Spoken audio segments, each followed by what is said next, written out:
Shalom guys.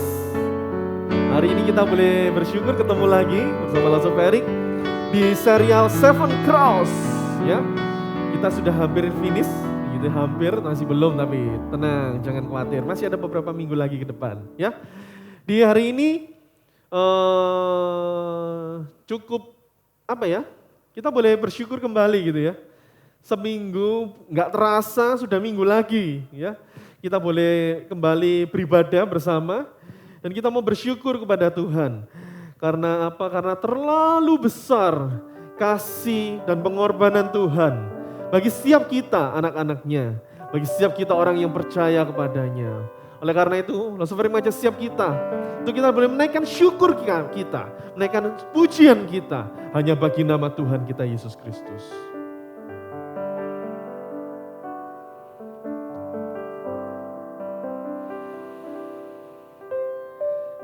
Telah kulihat bukti kasih-Mu, Kau menderita gantikanku. Dengan darah-Mu Kau selamatkanku, kini ku hidup menyenangkan-Mu. Telah kulihat bukti kasih-Mu, Kau menderita gantikanku. Dengan darah-Mu Kau selamatkanku, kini ku hidup menyenangkan-Mu. Terlalu besar kasih-Mu Bapa, pengorbanan yang Kau terima bagiku. Terlalu mahal darah-Mu Yesus tercurah untuk menebus hidupku. Terlalu besar kasih-Mu Bapa, pengorbanan yang Ku berikan bagiku. Terlalu mahal darah-Mu Yesus tercurah untuk menebus hidupku. Tercurah untuk menebus hidupku. Tercurah untuk menebus hidupku.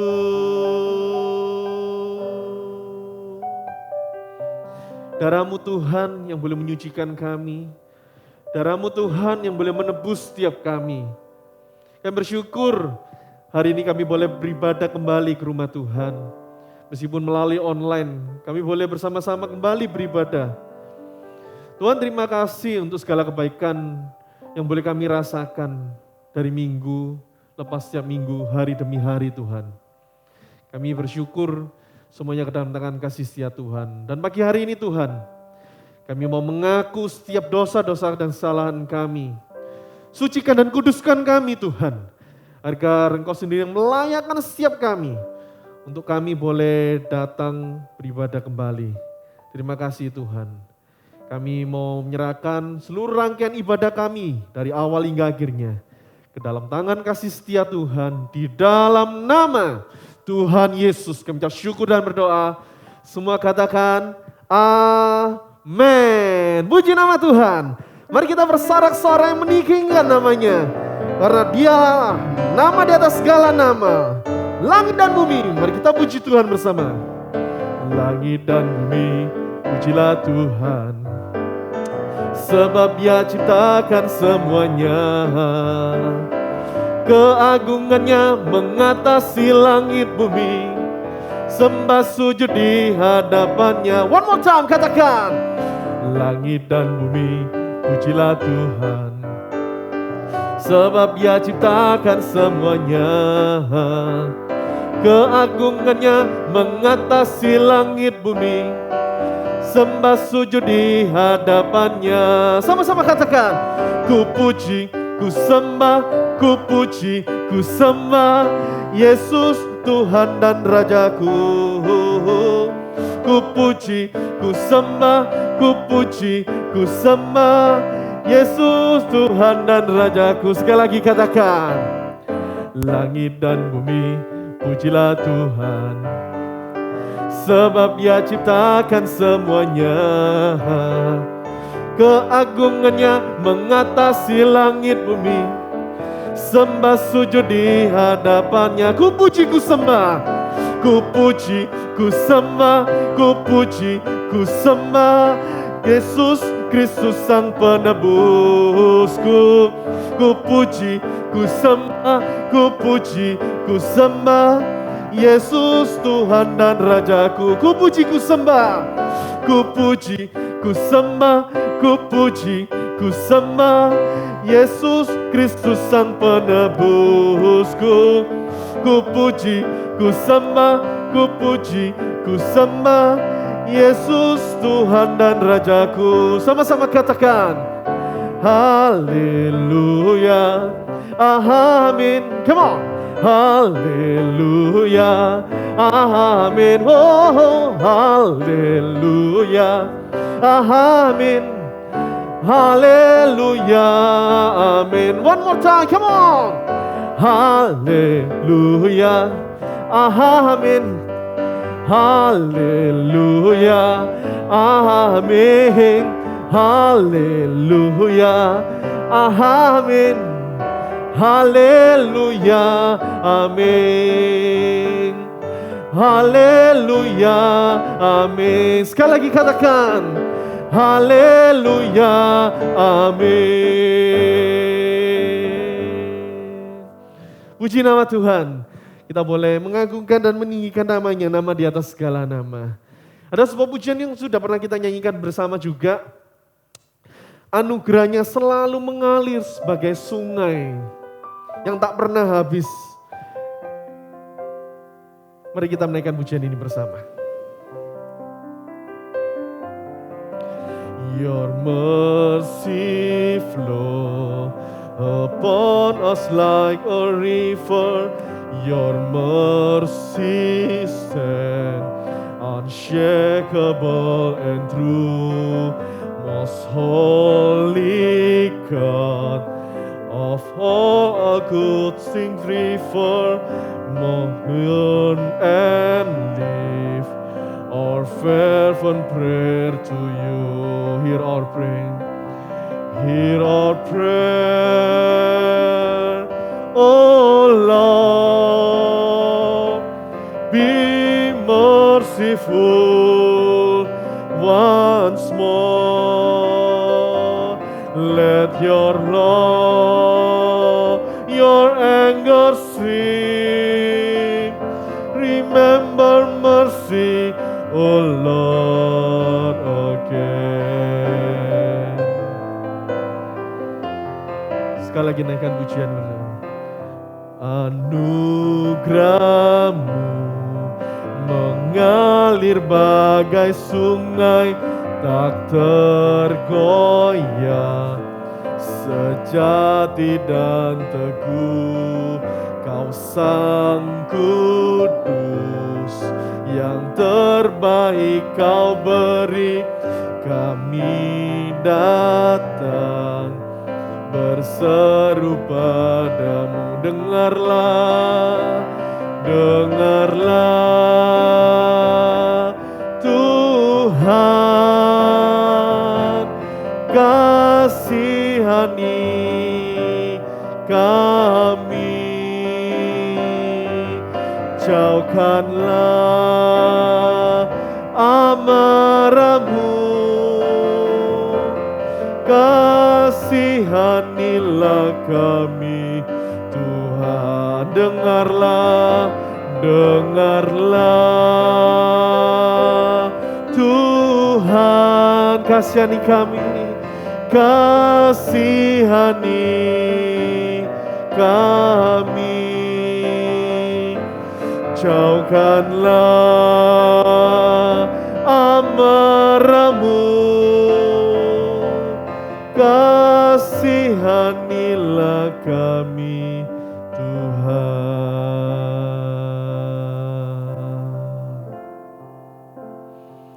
Tuhan, biarlah kasih-Mu sungguh boleh mengalir di dalam setiap kehidupan kami hari demi hari Tuhan. Di masa-masa yang tidak pasti ini, kami mau berdoa bersama, biarlah melalui kebenaran firman-Mu hari ini mengingatkan kembali kami Tuhan, untuk kami selalu berpegang teguh pada Engkau. Engkau sebagai pondasi iman kami Tuhan, untuk kami boleh bersandar kepada Engkau. Bukakan mata telinga hati pikiran kami Tuhan, untuk kami boleh berkonsentrasi. Dengar doa kami, di dalam nama Tuhan Yesus sudah syukur dan berdoa. Amin. Oke guys, hari ini di serial yang kelima. Wah, yang kelima nih, 7 perkataan salib. Kita mau kembali mereview perkataan salib yang 1-4. Bukan kata-katanya, tapi makna dari pelajaran yang sudah kita pelajari selama 4 minggu kemarin. Gak terasa ya 1 bulan kita sudah belajar. Nah, di yang pertama gitu ya, di pelajaran yang pertama, di perkataan salib yang pertama, kita diingatkan bahwa pengampunan diberikan kepada Yesus bukan hanya melalui kata-kata saja. Ya, bukan melalui kata-kata saja, tetapi lewat pengorbanannya di atas kayu salib. Nah, Losofer sudah menjelaskan secara detail juga. Di perkataan salib yang kedua kita belajar apa? Kita belajar keselamatan hanya ada di dalam Yesus. Ya. Dan perbuatan baik kita tidak bisa menyelamatkan kita. Nah, kalau masih kalian lupa, kalian boleh nanti nonton lagi.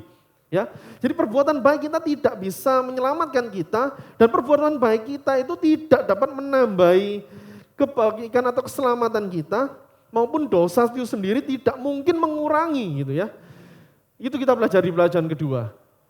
Nah, yang ketiga, kita belajar bahwa Yesus memberi teladan untuk kasih, untuk hormat kepada orang tua, kepada ibunya khususnya. Yang masih mau peduli di detik-detik akhir gitu di dalam hidupnya, Yesus masih mau peduli kepada ibunya. Dan sangat luar biasa ya. Di minggu yang lalu kita belajar juga bahwa penderitaan terbesar Yesus itu bukan karena dia itu harus disalib, bukan. Karena Yesus mengalami keterpisahan. Nah, cerita ilustrasinya adalah pakai tangan ini kan. Allah dengan Yesus terpisah gitu ya. Jadi ada perasaan yang menderita di dalam diri Yesus karena harus berpisah dengan Allah. Dan Yesus yang dari benar-benar dari kekal gitu ya. Dari kekal yang sama dengan Allah, dia rela terpisah dengan Allah. Untuk apa? Untuk menanggung dosa kita guys.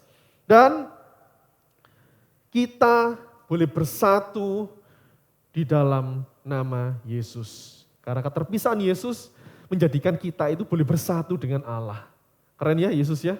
Keren Allah kita. Nah, di perkataan salib yang kelima ini ya, kita akan melihat sama-sama kayaknya gampang gitu ya. Kayaknya kita, oh iya tahu, oh gampang, ya ngerti lah ya, gak usah diomongi gitu ya. Apa?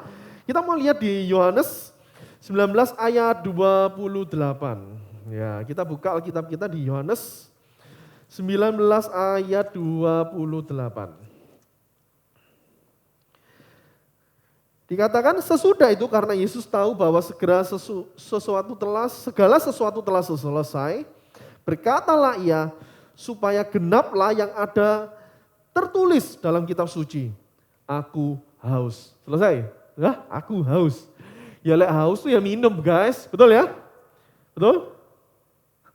Betul ya kan? Nah tapi apa yang terjadi dengan kondisi Yesus waktu itu? Kita mau lihat sama-sama kebenaran firman Tuhan.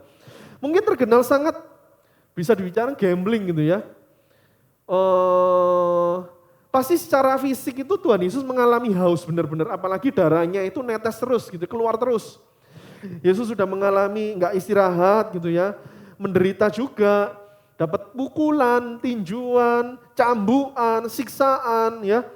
Dan juga di poin ini gitu ya, pasti Yesus sangat kehilangan banyak darah ya. Tadi karena dicambuk itu keluar darahnya semua di dalam diri tubuhnya. Dan juga sampai kepalanya dipakai mahkota duri. Pes, gitu ya. Netes semua darahnya. Jadi manusiawi sekali bahwa Yesus mengalami kehausan, dehidrasi. Nah, kenapa kok Tuhan Yesus gak mau minum? Kan gambling sebenarnya. Lumayan toh paling gak minum lega sedikit gitu ya. Nah, kalau kita belajar lebih dalam gitu, kenapa kok Yesus menolak ketika dikasih mau minum gitu ya.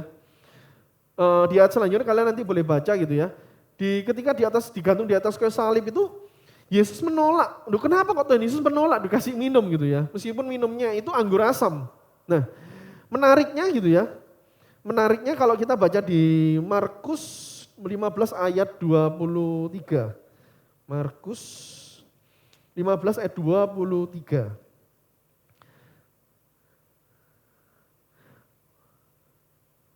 Mereka membawa Yesus ke tempat yang bernama Golgota, yang berarti tempat tengkorak. Lalu mereka memberi anggur bercampur mur kepadanya, tetapi ia menolaknya. Jadi dikatakan di dalam Markus ini Tuhan Yesus mau dikasih minum gitu ya, anggur dicampur mur, tapi Tuhan Yesus menolak. No, kenapa? Campuran anggur dan mur ini gitu ya, biasanya itu diberikan kepada prajurit, kepada para penjahat yang sudah disalib, yang sedang disalib. Gitu. Karena apa? Biasanya sebagai anti nyeri. Campuran anggur dan juga mur ini membuat sang penjahat itu berkurang rasa sakitnya, gitu ya. Tetapi Yesus menolak, gitu ya. Nah, tapi sebenarnya tujuan utamanya bukan supaya penjahat yang minum anggur dan mur ini tidak merasa kesakitan, gitu ya. Tetapi di dalam campuran itu, antara anggur dan mur itu ketika dicampur, terkandung sebuah zat yang sangat beracun guys. Jadi dengan kata lain, mempercepat orang penjahat yang disalib itu cepat mati gitu ya. Supaya apa? Meringankan bebannya prajurit. Prajuritnya nggak usah nungguin kelama-lamaan sampai orang itu mati gitu ya. Tapi dikasih aja anggur sama mur, supaya apa? Isdat cepat mati. Nah, seperti itu. Dan para prajurit ini biar mereka itu cepat-cepat pulang juga ya kan gitu. Kalau sudah mati kan tugasnya selesai jadi prajurit jaga. Terus sudah mati kok kan gitu. Nah, jadi sebenarnya bukan minuman ini tuh buat merasa nyaman penjahat gitu ya, penjahat yang disiksa gitu ya, yang disalibkan. Tetapi memang campuran ini memang diberikan salah satunya untuk bentuk olok-olokan kepada Yesus. Nah, kalau kita lihat di Lukas, kembali lagi di Lukas 23 tadi. Kita lihat dulu sebentar. Lukas 23 ayat 36. Dikatakan bahwa juga prajurit-prajurit mengolok-olok dia, mereka mengunjukkan anggur asam kepadanya. Jadi dibuat jadi olok-olokan gitu ya. Ketika dikasih minum anggur asam, jadi prajurit itu membuat olok-olokan melalui Yesus. Nah, ada dua hal, kenapa kok Yesus menolak? Yang pertama yaitu karena Yesus tahu dia itu harus menanggung semua penderitaan itu. Sengsara yang dia alami gitu ya, dia harus menjalaninya. Dan dia harus menyelesaikan misi Bapa, dan ia tidak perlu bahasanya gitu ya, tidak perlu dikasih anti nyeri. Karena ya memang dia harus menjalanin ini supaya genap. Ya, genap nubuat para nabi di zaman perjanjian lama. Nanti kita lihat beberapa. Ya. Yang kedua, Yesus tahu gitu ya. Ini guys, Yesus tahu bahwa kematiannya itu sudah dekat. Jadi tanpa dikasih itu bentar lagi pasti yakin kok mati kok Tuhan Yesus. Gitu ya. Dan juga ia tidak perlu menerima racun untuk mempercepat karena dia tahu, sadar. Ya, karena dia Allah gitu ya. Maha tahu. Kalau kita gak tahu kapan mati ya kan. Kita nggak pernah tahu kapan mati. Nah, yang paling penting gitu ya, alasan mengapa Yesus menolak anggur asam itu sebenarnya ada di Yohanes 19 ayat ke-28 yang sudah kita baca. Di situ ada sebuah keterangan penting dikatakan, supaya genaplah yang ada tertulis di dalam kitab suci. Ini poin pentingnya. Kenapa kok Tuhan Yesus menolak untuk minum anggur itu? Ya, jadi supaya genap. Benar-benar nubuatan di dalam kitab suci perjanjian lama itu dinubuatkan melalui diri Yesus. Nah, kesengsaraan dan kematian Yesus itu merupakan sebuah rangkaian. Kalau kita membuat sebuah lingkaran gitu ya. Ini sebuah rangkaian gitu ya, sampai nyambung gitu ya. Sebuah rencana agung keselamatan dari Allah untuk setiap kita guys. Untuk setiap kita yang percaya kepadanya. Jadi ini sebuah rancangan yang sudah dipersiapkan gitu ya. Dan gitu ya. Dan melalui bangsa Israel, melalui para nabi juga sudah terjadi nubuatan-nubuatan di masa-masa lampau sebelum Yesus datang. Ya. Dan berita bahwa Mesias ini akan menderita itu sudah disampaikan. Jadi bukan hanya sekedar hoax gitu ya, hoax belaka. Tapi memang benar-benar firman Tuhan kita ini firman yang hidup dan benar gitu guys. Nah, salah satu nubuatan gitu ya, salah satu nubuatan tentang Mesias gitu ya, yang menderita ada di dalam kitab Mazmur 22. Kita akan sama-sama lihat. Mazmur 22 ya. Nah, pertanyaan gini, nubuatan-nubuatan yang dilakukan, yang dinubuatkan para nabi itu apakah sudah tergenapi semua? Tahu nggak guys? Sudah tergenapi semua nggak? Sudah terjadi semua nggak? Belum. Oh, ada yang ngomong sudah. Masih ada belum, ada yang belum. Tinggal satu yang belum. Ada yang tahu? Nubuatan kedatangan Yesus yang kedua kalinya. Masih belum terjadi, guys. Hanya ini aja nubuatan yang belum terjadi. Semuanya sudah digenapin, sudah terjadi. Tinggal satu ini aja yang belum terjadi. Kapan? I don't know. Kan gitu, nggak tahu gua. Kita makanya sebagai anak Tuhan kita harus mempersiapkan diri. Di dalam situasi keadaan apapun, supaya ketika Tuhan Yesus datang ke dunia, kita memang, yes Lord, I'm ready. Saya siap Tuhan. Ya, kita lihat sama-sama di Mazmur 22. Kita buka Alkitab kita. Yang di rumah juga kita buka Mazmur 22. Kita akan melihat beberapa hal nanti di ruang diskusi, di Zoom gitu ya, bersama lausa-lausa kalian juga. Nanti kalian akan berdiskusi di ayat-ayat yang lain gitu ya. Di serial Zoom ini, Lausa Ferik akan membahas ada 4 hal. Ada 4 hal yang nubuatan yang digenapi gitu ya. Yang pertama di ayat yang kedua. Allahku, Allahku, mengapa engkau meninggalkan aku? Aku berseru, tetapi engkau tetap jauh dan tidak menolong aku. Ini seperti perkataan Yesus gitu ya. Eli, Eli lama sabatani. Digenapin gitu ya, digenapin. Perkataan salib yang minggu lalu kita pelajari, digenapin. Jadi Mazmur sudah menubuatkan dan terjadi. Ya. Yang kedua, di ayat yang ke-15 dikatakan bahwa seperti air aku tercurah dan segala tulangku terlepas dari sendinya. Hatiku menjadi seperti lilin, hancur lulu di dalam dadaku. Nah, ketika Yesus disalib secara ilmiah gitu ya, dikatakan posisi penyalipan Yesus, kalau kita belajar lebih dalam tentang penyalipan Yesus ini, secara ilmiah ya, penyalipan yang dialami Yesus itu memang membuat sendi bahu ini terlepas. Karena gantung gitu. Posisinya nggak enak guys. Gitu ya. Kalau kita lihat di video atau foto gitu ya, otomatis bahunya ini lepas. Ya seperti nubuatan di Mazmur 22 ini guys. Jadi memang benar-benar digenapin nubuatan ini. Nah, kemudian di ayat 16. Kekuatanku kering seperti beling, lidahku melekat pada langit-langit mulutku. Dan dalam debu maut kau letakkan aku.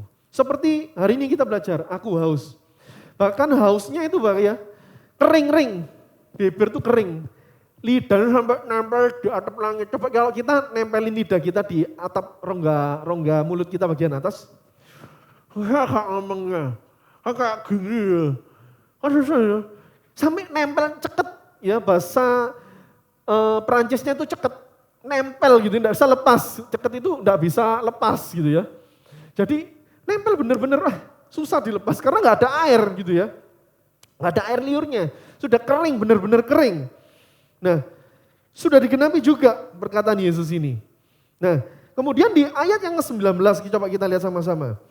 Mereka membagi-bagi pakaianku di antara mereka dan mereka membuang undi atas jubahku. Seperti yang dialami Yesus, para prajurit gitu ya, para prajurit membagi-bagikan pakaian dan apa? Mereka membuang undi untuk siapa yang dapat ini gitu ya. Digenapi juga. Seperti di ayat Yohanes 19 ayat 23. Kalian boleh baca nanti dibandingin gitu ya. Nah, apalagi yang kita diskusikan nanti di ruang Zoom bersama lausa-lausa kalian akan menggali lebih dalam. Ya, ada beberapa hal yang lain lagi. Nah, kita lanjut dulu. Nah, Yohanes mencatat gitu ya, perkataan Yesus yang kelima ini merupakan penegasan. Penegasan kepada setiap kita para membacanya. Untuk apa? Bahwa Yesus sungguh adalah Mesias yang lama dijanjikan oleh Allah sendiri. Ya. Dan nubuatan para nabi, ya. Jadi digenapi melalui diri Yesus. Wow. Hidupnya Yesus sama nabi ini ribuan tahun, guys, ya. Ribuan tahun, ada yang puluhan tahun juga. Dan semua digenapi melalui diri Yesus. Dan semua janji keselamatan Allah itu diberikan umatnya lewat para nabi yang diutus dan telah digenapi benar-benar melalui diri Yesus. Nah, hal ini seharusnya membuat kita untuk apa sih, guys? Kita itu lega gitu ya. Akhirnya gue selamat gitu ya. Gue yakin deh gue selamat. Karena apa? Karena pengorbanan Yesus di atas kayu salib. Untuk Lasoferik, jadi untuk semua teman-teman yang ada di rumah. Lega kita. Akhirnya gitu ya. Bahasanya kalau kita haus minum air dingin, waduh segernya minta ampun gitu ya. Terus biasanya tenggorokannya sakit. Enggak, bercanda aja. Ya, jadi kayak kita benar-benar wah refresh benar-benar ya. Akhirnya gitu ya. Nah, seperti itu juga dengan halnya keselamatan kita. Loh kok bisa? Pertanyaan gitu, loh kok bisa? Di minggu yang lalu kita sudah mendengar bahwa masalah terbesar manusia itu apa? D-O-S-A, dosa, betul. Jadi masalah terbesar di dalam manusia dalam hidup yaitu dosa. Dan maut itu sendiri, neraka. Nah, semua itu sudah diselesaikan oleh Yesus. Nah guys, seluruh janji-janji yang lain gitu ya, juga pasti akan digenapi dan Allah tidak akan pernah ingkar janji. Ingat ini guys, kalau Allah dulu melalui para nabi berjanji bahwa akan datang seorang Mesias akan menebus dan sudah digenapi melalui diri Yesus. Dan ada satu nubuatan yang mungkin masih belum digenapi. Tapi ingat guys, ya, bahwa setiap nubuatan ini gitu ya, Allah tidak pernah sekalipun untuk ingkar janji, untuk menepatinya. Ingat ini guys, camkan benar dalam benak pikiran kalian, dalam hati kalian, bahwa Allah tidak pernah ingkar janji. Janji apa aja sih pertanyaannya? Kan gitu. Tuhan itu ada sebabnya, Tuhan tak pernah janji, langit selalu hijau. Benar? Oh bukan hijau. Langit selalu biru, Tuhan gak pernah janji gitu ya. Langit selalu biru, jalan kita, hidup kita ini mulus, nyaman, enak. Tuhan gak pernah janji guys. Tapi Tuhan selalu janji untuk apa? Selalu menyertai gitu ya. Tuhan itu selalu berjanji bahwa dia akan selalu menyertai. Menyertai ini apa? Di dalam kondisi enak, di kondisi gak enak, baik atau buruk, Tuhan selalu berjanji untuk menyertai kita guys. Keren ya Tuhan kita ya. Kondisi apapun yang kita alami hari ini, Tuhan selalu menyertai setiap kita. Seperti di dalam Ibrani 13 ayat 5b. Kita akan baca yuk. Ibrani 13. Ayat 5b. Dikatakan, karena Allah telah berfirman, aku sekali-kali tidak akan membiarkan engkau, dan aku sekali-kali tidak akan meninggalkan engkau. Janjinya Tuhan ini guys buat kita. Siapa yang ngomong? Firman Tuhan. Ya, bukan Lasoferik, firman Tuhan yang ngomong. Dan ya di dalam Roma, ya kita buka juga. Di dalam Roma 8 ayat 28 dikatakan, kita tahu sekarang bahwa Allah apa? Turut bekerja untuk apa? Di dalam segala sesuatu untuk mendatangkan kebaikan bagi mereka yang terpanggil sesuai dengan rencana Allah. Jadi Allah itu benar-benar turut bekerja di dalam segala hal, di dalam segala kehidupan kita guys. Ingat ini, firman Tuhan yang ngomong bukan Lasoferik. Ya. Dan janji Allah itu pasti ditepati dan pasti digenapi. Pasti guys, pasti. Pertanyaannya gini, mau nggak kita itu menunggu janjinya Tuhan? Sabar gitu ya, tetap setia, mau menunggu. Seperti halnya bangsa Israel gitu ya, dia harus menunggu ribuan tahun dan akhirnya Mesias datang dijanjikan gitu ya. Nunggunya lama gitu ya. Dan apa yang terjadi? Banyak dari mereka itu nggak mau percaya, padahal mereka sudah tahu, sudah dikasih tahu. Bagaimana dengan kita anak-anak Tuhan hari ini? Mau nggak kita boleh menjadi anak-anak yang tetap setia, yang mau taat, yang mau patuh untuk menunggu janji Tuhan itu. Kita nggak mungkin harus menunggu ribuan tahun, betul? Tapi apa yang bisa kita percaya? Kita tetap mau percaya Tuhan. Kita mau percaya.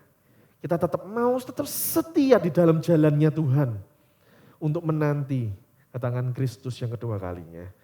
Dan setiap kita gitu ya, pertanyaan gini, masih mau nggak nunggu COVID-19 ini akan berakhir? Masih mau nunggu nggak? Masih kuat nggak menunggu?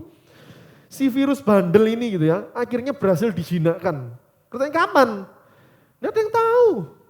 Ya kita mau nggak tetap setia nunggu menantinya waktu itu. Dengan penuh apa? Dengan penuh pengharapan kepada Tuhan. Dan kita mungkin seringkali bersungut-sungut dan meragukan Tuhan. Tuhan ini kayak gak ono ini. Virus lo gak hilang-hilang. Nah aku di rumah terus Tuhan. Gak bisa kemana-mana. Nge-mall gak oleh. Jalan-jalan gak oleh. Boleh sepeda antok, jalan kaki depan rumah, keliling komplek. Terus Tuhan gitu terus Tuhan. Bosen loh, boleh keluarnya gitu-gitu aja loh Tuhan. Ya, pertanyaan ini, maukah kita menjadi anak-anak Tuhan yang setia di dalam setiap kehidupan kita?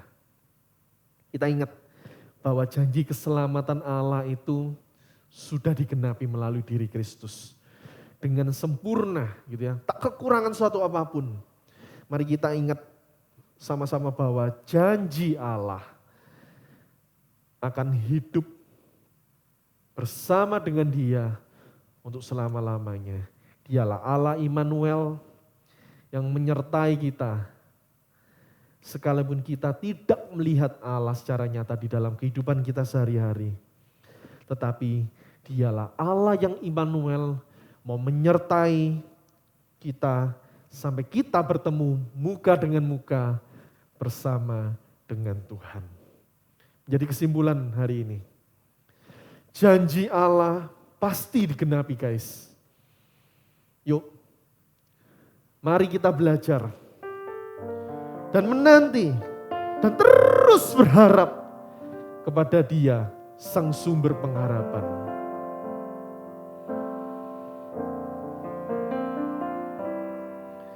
Janjimu seperti fajar pagi hari